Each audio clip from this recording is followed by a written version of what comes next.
Gold బాగా ఇంకా తగ్గుతుందని చెప్పేసి షార్ట్ సెల్లింగ్ కూడా చూసాము.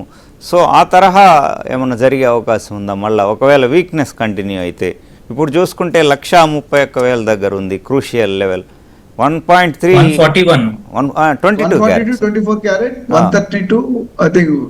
22 క్యారెట్స్.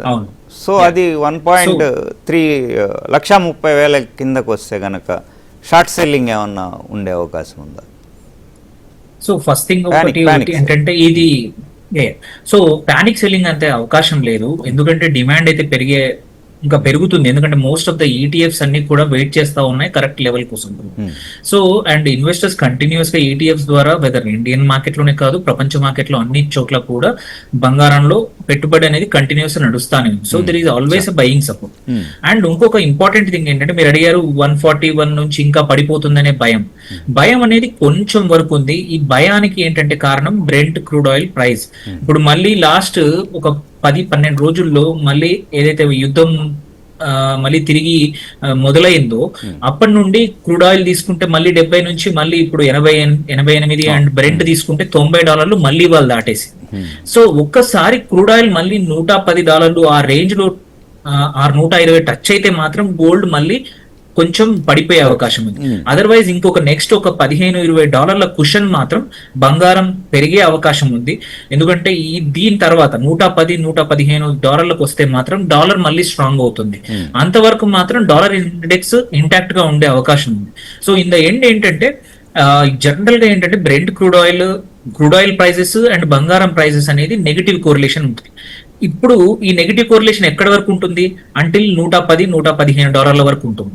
మీరు 110 తర్వాత మనం చూసాం ఎప్పుడైతే 100 దాటిందో క్రూడ్ ఆయిల్ ప్రైజెస్ పడిపోతా ఉన్నాయి. ఎందుకో రీజన్ కూడా మనకు తెలుసు. అప్పుడు ఏమైంది? ఇన్ఫ్లేషన్ పెరిగిపోయింది ప్రపంచవ్యాప్తంగా అన్ని దేశాల్లో కూడా. అప్పుడు పెరిగినప్పుడు ఏంటంటే చాలా కంట్రీస్ యొక్క రెవెన్యూస్ అండ్ వాళ్ళ ఎక్స్పెండిచర్ కావాల్సిన డబ్బులు సఫిషియెంట్ గా లిక్విడిటీ లేక గోల్డ్ అమ్మాల్సిన పరిస్థితి వచ్చింది. సో మళ్ళీ 110 ఆ రేంజ్ టచ్ అయితే మాత్రం మళ్ళీ మల్టిపుల్ నేషన్స్ మనం చూస్తాము. అండ్ ఇంకొకటి ఇది ఇంకా కొన్ని రోజులు కంటిన్యూ ఇట్లాగే యుద్ధం కంటిన్యూ అయ్యి ఇప్పుడు ఏదైతే హార్ముజ్ జలసంధి మళ్ళీ 2-3 రోజుల నుంచి బ్లాక్ అయింది. ఏదైతే ఇరాన్ మళ్ళీ 2-3 కమర్షియల్ షిప్స్ మీద దాడి చేశాక. సో అలా జరిగితే ఏంటంటే ఇప్పుడు క్రూడ్ ఆయిల్ ఎటువంటిది కూడా ఎక్స్పోర్ట్ బయటికి వెళ్ళట్లేదు హార్ముజ్ జలసంధి నుంచి. అలాంటి పరిస్థితుల్లో గల్ఫ్ దేశాలు 8-7 ఉన్నాయి ఏవైతే ఉన్నాయో ఎక్స్పోర్టర్స్, వాటి లిక్విడిటీ క్రంచ్ కూడా మొదలవచ్చు. వాటి దగ్గర బంగారం నిల్వలు చాలా బాగా ఉన్నాయి. అవి కూడా ఓపెన్ మార్కెట్ లో అమ్మే అవకాశాలు ఉన్నాయి లిక్విడిటీ కోసం. సో అలాంటి పరిస్థితులు ఎప్పుడు వస్తాయి? ప్రాబబ్లీ ఇంకొక 15-20 రోజులు ప్లస్ ఈ క్రూడ్ ఆయిల్ ప్రైసెస్ పెరిగితే తప్ప బంగారం మాత్రం ఇంటాక్ట్ గా చూస్తున్నాం. ఇండియన్ మార్కెట్ లో 140,000, ప్రపంచ మార్కెట్ లో $4,000 స్ట్రాంగ్ గా సపోర్ట్ కనబడుతుంది. అది బ్రేక్ అవ్వడం అనేది అంత పెద్దగా కనబడట్లేదు. ఎందుకంటే క్రూడ్ ఆయిల్ ప్రైసెస్ మళ్ళీ రూఫ్ 90 దాటేసాయి. సో ఆ లెక్కను చూస్తే బంగారం బిల్ మళ్ళీ అంటే ఉన్న కొంచెం షార్ట్ రేంజ్ లో కానీ 130,000 వచ్చే అవకాశం మాత్రం చాలా తక్కువగా ఉంది ఇప్పుడున్న పరిస్థితుల్లో. రైట్ రామేశ్వరరావు గారు, ఇప్పుడు యుఎస్ ఫెడరల్ రిజర్వ్ వడ్డీ రేట్ల మీద తీసుకునే స్టాన్స్ గోల్డ్ మీద ఎట్లా ఇంపాక్ట్ చేసే అవకాశం? ఆంధ్రప్రదేశ్ ముందు అనిల్ గారి స్టేట్మెంట్ ఒకటి నేను కొద్దిగా డివియేట్ అవుతున్నాను. ఎందుకంటే అనిల్ గారు నా ప్రకారం 1,30,000 కాదు, లాంగ్ టర్మ్ లో స్టిల్ కమ్ డౌన్ అనేది నా మేబీ నెక్స్ట్ 3-4 నెలలు ఐ అగ్రీ. బట్ అదర్వైజ్ చూసుకుంటే definitely the base price will still drop to further extend అనేది నా ఒపీనియన్. సో ఫెడరల్ మీరు అడిగారు, federal interest rates are the biggest driver of the gold prices as of the moment. At the moment చూసుకుంటే federal interest rates ఏవైతే మంచి drive చేస్తుంది. తర్వాత higher federal rates increase the opportunity of cost of holding. ఇప్పుడు బంగారాన్ని మనం కొనుక్కోవడంతో పాటు safety కూడా చూసుకోవాలి. హోల్డింగ్ కెపాసిటీ కూడా very important. Generally federal rates Boost gold because borrowing becomes cheaper. ఎప్పుడైతే గోల్డ్ రేట్ తగ్గుతుందో డాలర్ పెరుగుతుంది, రూపీ తగ్గుతుంది. దానివల్ల ఈ variation.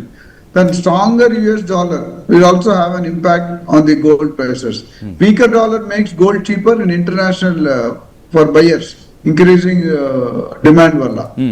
So rising US treasury yields often reduce investments. So US government rules కి మనకి కొద్ది తేడా ఉంది. మన లైన్ ఆఫ్ థింకింగ్, మన ఇన్వెస్టర్ అంటే మన end user of the gold ఎవరైతే ఉన్నారో వాళ్ళ థింకింగ్ అమెరికా మన దగ్గర ఇంట్లో లేడీస్ మన ఇండియాలో ఎస్పెషల్లీ సౌత్ ఇండియాలో ఏదైనా ఫంక్షన్ అయితే గోల్డ్ లేకుండా బయటికి వెళ్ళే ప్రాసెస్ లేదు. కొట్టో తిట్టో తిట్టుకుంటారు, తిట్లు తిడతారు. ఆయన భర్త అనేవాడు గోల్డ్ కొనియకపోతే వాడు బతుకు బజారు, భరించేవాడే భర్త అని ఒక సామెత ఉంది. సో అందుకని మన గోల్డ్ ని ఎవరు ఆపలేదు. క్రూడ్ ఆయిల్ పైన సార్లు అయిపోయారు. క్రూడ్ ఆయిల్ హార్మోన్స్ అనేది మెయిన్ అన్సర్టనిటీ అక్కడే ఉంది. ఈ వార్త ఆగుతుందా ఆగదా, దానికి ప్రెసిడెంట్ ట్రంప్ కానీ ఇరాన్ ఎక్కడ ఆన్సర్. నేను అందరూ కలిసి ఐకమత్యంగా కూర్చుంటే తప్ప ఐ డోంట్ థింక్ వాళ్ళిద్దరూ ఈగో వెళ్ళిపోయారు. నువ్వెంతంటే నేనెంత పంతం, ఈగో అంటే వీగో అని చెప్తాను. So high oil prices force the federal to keep rates hire. Gold May face short term pressure అయితే ఉంటుంది. గోల్డ్ ఉన్న జియో పొలిటికల్ టెన్షన్స్ కానీ కండిషన్స్ కానీ will have a lot of impact. Jobs లేకపోతే గోల్డ్ కొనే వాళ్ళు ఎవరంటే డబ్బులు ఉన్నవాళ్ళు ఎవరంటే సాఫ్ట్వేర్ 5 లక్షలు 10 మిగతా వాళ్ళు కూడా ఉన్నారు. బట్ 5 లక్షలు 10 లక్షలు అనేది వెరీ రేర్ బ్యాకెట్. జాబులు తీసే వాళ్ళు కూడా అందరు కూడా హై టికెట్ 5 లక్షలు ఒకటి తీసి కింద 50,000 10 మంది వస్తారు. దానివల్ల అవుట్పుట్ పెరుగుతుంది. And investors should monitor fed meetings. ఈ సిపిఐ ఇన్ఫ్లేషన్ కానీ, డాలర్ ఇండెక్స్ కానీ, బ్రెంట్ క్రూడ్ కానీ, ఇవన్నీ కూడా they are going to be a part of the situation. And ఎవరైనా గోల్డ్ మీద ఇన్వెస్ట్ చేయాలంటే ఆచి తూచి పాస్, don't take decision in emotion and fear of price. చాలా మంది కొనేస్తారు, అమ్మేస్తారు. మొన్న ఒక ఆయన ఫోన్ చేశాడు, నిన్న మన వీడియో చూసి చేశారు, గుడ్ న్యూస్ ఇది. నిన్న ఆయన అడిగాడు, సార్ నా దగ్గర 7.5 కేజీలు సిల్వర్ ఉంది, 5 కేజీలు బంగారం ఉంది, నేను కొన్నిది 70, 80, 1,50,000 దగ్గర కూడా కొన్నా గోల్డ్ సిల్వర్. ఇప్పుడు అమ్మేయాలా ఉండాలా అని అడిగాడు. 7.5 కేజీలు సిల్వర్ 5 అంటే నేను చాలా తక్కువ మంది చూస్తున్నాను, బట్ మేబీ ట్రేడింగ్ బిజినెస్. ఇప్పుడు నేను యాజ్ ఆఫ్ నౌ ఆల్రెడీ నేను నాకు యావరేజ్ రేట్ ప్రాఫిట్ 170 లెక్క పడింది. నేను ఎక్కువ కొనేది. ఇప్పుడు రేట్ తగ్గుతుందా పెరుగుతుందా, అమ్మాలా అమ్మకూడదా అనేది. ఇప్పుడు ఎందుకంటే సిల్వర్ కూడా చైనాలో మనం చూసాం లాస్ట్ టైం, మీకు కాపర్ మీద సిల్వర్ కోటింగ్ చేసి సిల్వర్ కన్జంప్షన్ తగ్గించారు. ఎప్పుడైతే డిమాండ్ పెరిగిందో, ఇండస్ట్రీ యూసేజ్కి వెళ్తుందో సిల్వర్ రేట్ పెరిగిపోతుంది. గోల్డ్ ఇన్వెస్ట్మెంట్ రూపంలో వచ్చేసింది. అంతమంది ఆర్నమెంట్స్ ఉన్నాయి. సో అందుకనే ఈ పాత ఆర్నమెంట్ మొత్తం గోల్డ్ మన దగ్గర ఉంది. ఎలా మేనేజ్ చేయాలనేది మేబీ సిఏ ప్లానర్స్ ఉన్నారు, financial planners, they will be the right. నేను కొంతవరకు చెప్తాను, బట్ ఫైనాన్షియల్ అదే సిఎఫ్ ఎవరైతే ఉన్నారో they are doing lot of business. చాలా మంది హెల్ప్ చేస్తున్నారు, చాలా మంది గైడ్ చేస్తున్నారు. తొందరపడి డెసిషన్ తీసుకుంటాం. మనం ఆచి తూచి ఒక నిమిషం ఆగి ఇది మనకి ఎంత అవసరం, అసలు అవసరం అనేది ఇప్పుడు అవసరమా. ఇక పెళ్లి శ్రీమంతాలు బర్త్డేలు ఎవరు ఆపలేరు. నేను అనుకున్నా, మీరు అనుకున్నా, nobody will stop. But definite గా ట్రేడింగ్ వాళ్ళు కానీ ఇప్పుడు స్పెక్యులేషన్ అంటాం, ఆ speculation they have to hold on. Because real estate కూడా ఒకప్పుడు ఏమైందంటే ఎక్కువ పెరుగుతుంది, ఎక్కువ రేట్లు తర్వాత కొలాప్స్ అయింది. 2007-8 లో మీరు రెస్ట్ ఎంటైర్ వరల్డ్ లో రెస్ట్ వచ్చింది. ఈ ఫ్యాక్టర్స్ అన్ని పెట్టుకుంటే మాత్రం gold is going to play with us, Trump is going to play with us, but India is not going to accept that. Right, and